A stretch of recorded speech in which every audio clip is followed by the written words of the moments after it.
Assalamualaikum warahmatullahi wabarakatuh. Bagaimana kabarnya hari ini anak-anak? Semoga semuanya sehat-sehat ya di rumah. Nah, kemarin tanggal 31 Juli 2020 atau tanggal 10 Zulhijjah dalam kalender Islam, kita melaksanakan Hari Raya Besar Umat Islam. Apa itu? Ya, yaitu Hari Raya Idul Adha. Jadi Bunda ucapkan selamat Hari Raya Idul Adha, mohon maaf lahir dan batin. Kalian tahu nggak, setelah tanggal 10 Zulhijjah, umat Islam masih dalam suasana Hari Raya loh.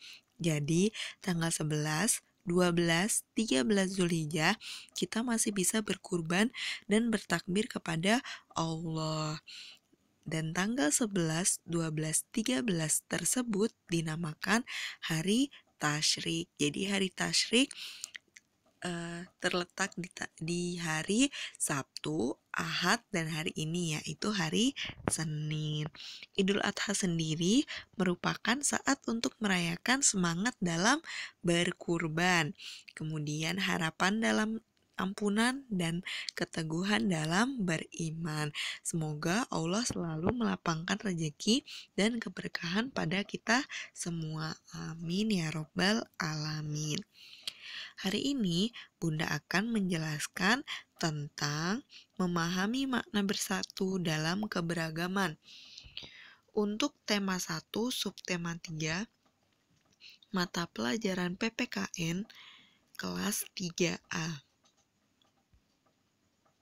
Nah, menghargai keberagaman teman. Kalian pasti memiliki banyak teman kan?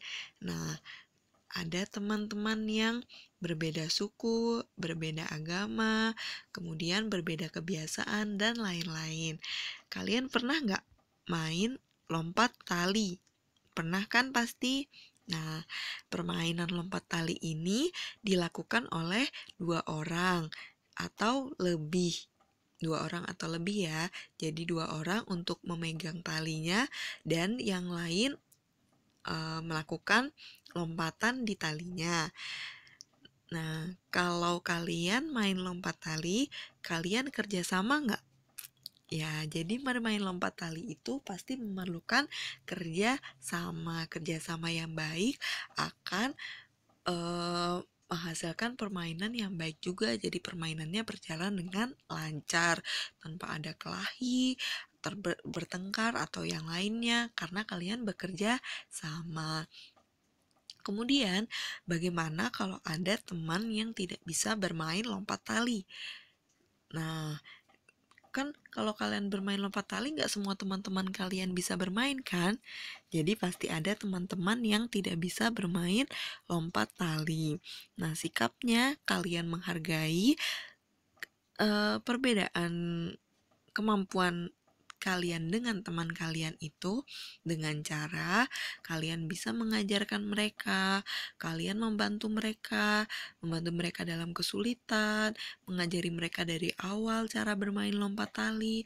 Pasti kalau kalian mau mengajarkan teman kalian, kalian akan hidup rukun. Kemudian yang bermain lompat tali juga akan bertambah banyak karena yang bisa sudah mulai bertambah banyak. Nah, kemudian jika ada teman-teman kalian yang tidak bisa mengerjakan tugas yang diberikan oleh Bunda atau melaksanakan kegiatan yang diminta oleh Bunda.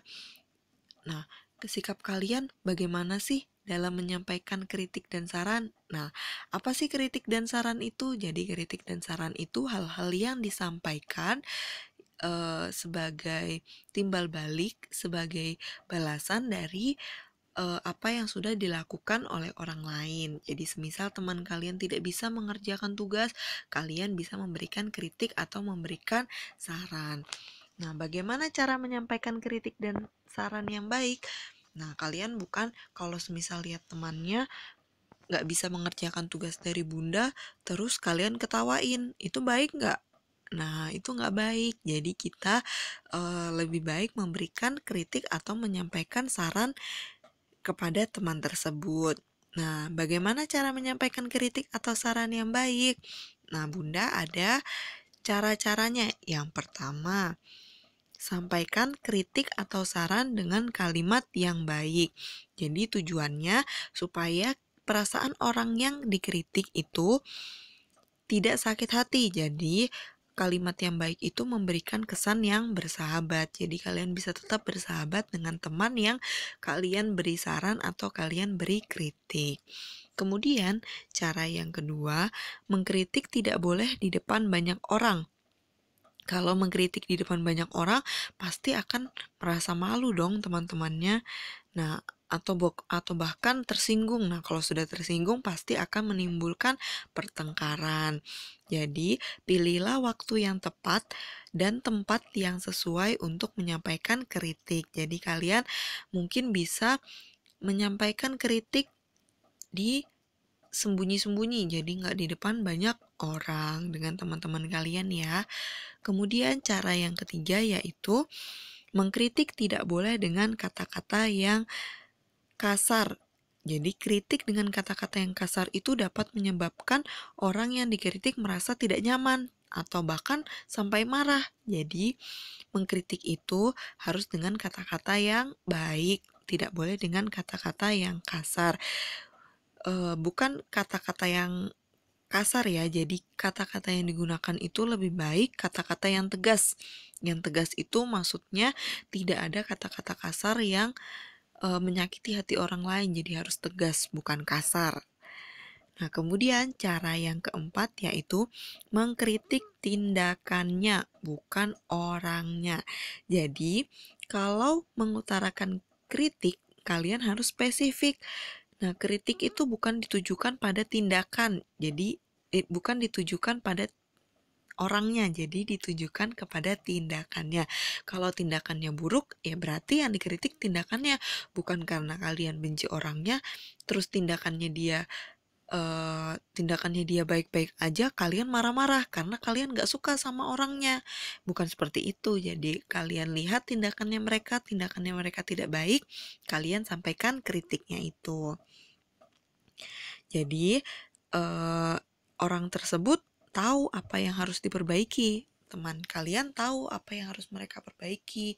Bukan melihat dari kalian tidak suka orangnya, tapi kalian tidak menyukai tindakan buruk yang dilakukan oleh teman kalian begitu. Kemudian cara yang keempat, lakukan dengan tersenyum. Jadi kalau memberikan kritik, memberikan masukan, memberikan saran itu dengan tersenyum. Jadi kalau kalian dengan tersenyum akan terbangun kenyamanan. Nah, kalau sudah terbangun kenyamanan, pasti orang yang mendengarkan kritik atau saran kalian akan berusaha mengikuti saran-saran yang kalian berikan. Kemudian mampu membuka diri terhadap saran yang kalian berikan. Jadi kalau kalian memberikan kritik, kemudian mereka membuka diri, mereka akan mau berubah mengikuti kritik atau saran kalian yang baik. Kemudian cara yang terakhir, akhiri dengan kesimpulan. Jadi kritik yang baik adalah kritik yang memberi kesimpulan di akhir. Jadi kalian menekankan atau menjelaskan poin-poin dari kritikan kalian itu, atau jika lebih baik kalian mengajarkan, memberi cara bagaimana perlakuan, bagaimana tindakan yang tepat untuk teman kalian. Misalnya kalian mengajarkan teman kalian mengikuti gerakan kupu-kupu, kemudian teman kalian kesulitan. Nah, kalian bisa mencontohkannya setelah memberikan kritik. Kalian bisa mencontohkannya supaya mereka lebih paham, lebih mengikuti kritik kalian kalau kalian menyampaikannya dengan cara mengajarkan mereka. Jadi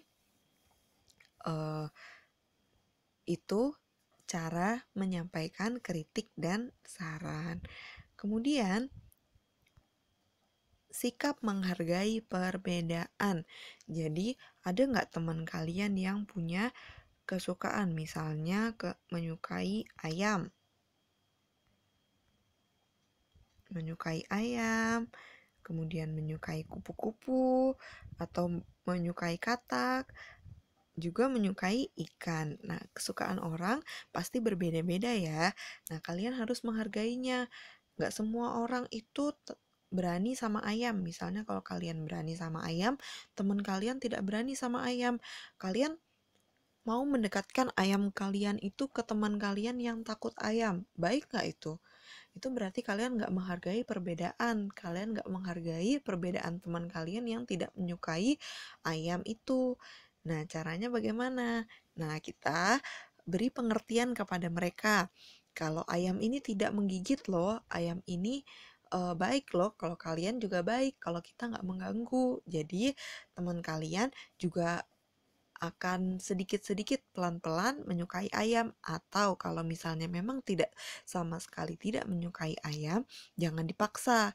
Biarkan mereka tetap pada pendirian mereka yang tidak menyukai ayam, karena sekali lagi kesukaan tiap orang itu berbeda-beda, termasuk kesukaan hewan atau ketakutan kepada hewan pasti berbeda-beda. Jadi kalian tetap harus menghargai. Nah, sekian penjelasan dari Bunda, bisa dibaca lagi ya materinya di buku. Jadi lebih jelas kalian membaca di buku juga. Nah, sekian dari Bunda. Wassalamualaikum warahmatullahi wabarakatuh.